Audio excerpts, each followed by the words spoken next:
प्रश्न तुमचे, उत्तर आमचे. अचूक, निर्भीड आणि सडेतोड. लोकशाहीचा खरा मंत्र म्हणजेच न्यूज लोक.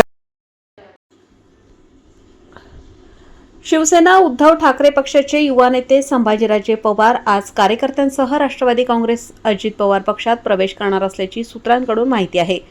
त्यांच्या राष्ट्रवादी प्रवेशाने येणाऱ्या जिल्हा परिषद आणि पंचायत समिती निवडणुकीची गणिते बदलतील अशी चर्चा होत आहे. आज मुंबई येथे राष्ट्रवादी काँग्रेस पक्षाचे राष्ट्रीय अध्यक्ष तथा उपमुख्यमंत्री अजितदादा पवार यांच्या प्रमुख उपस्थितीत हा प्रवेश सोहळा होणार असल्याची माहिती सूत्रांकडून मिळाली आहे. गेल्या अनेक वर्षांपासून राष्ट्रवादी अर्थातच भुजबळांपासून दुरावल्यानंतर त्यांनी शिवसेनेशी घरोबा केला होता. त्यानंतर त्यांनी थेट मंत्री छगन भुजबळ यांच्या विरोधात दंड थोपटत शिवसेनेकडून 2 वेळा उमेदवारी देखील केली.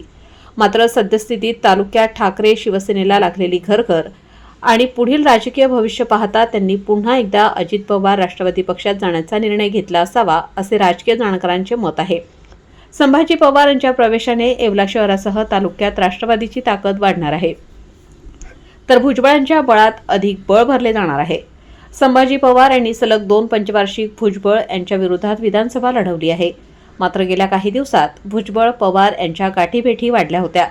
तर नुकतेच माजी खासदार समीर भुजबळ, दिलीप खैरे यांनी सावरगाव येथे माजी आमदार मारोतराव पवार यांची भेट घेतली होती. एकेकाळी शरद पवार यांचे कट्टर समर्थक असणारे काका माजी आमदार मारोतराव पवार यांच्या प्रवेशाने अनेकांच्या भुवया देखील उंचावल्या आहेत. राजकीय वातावरण पाहता आता तालुक्यातील जनता संभाजी पवार यांना कसा न्याय देतात, भविष्यात हे पाहणे देखील महत्त्वाचे ठरणार आहे. न्यूज लोकतंत्र 18 साठी अयुब शाह, येवला.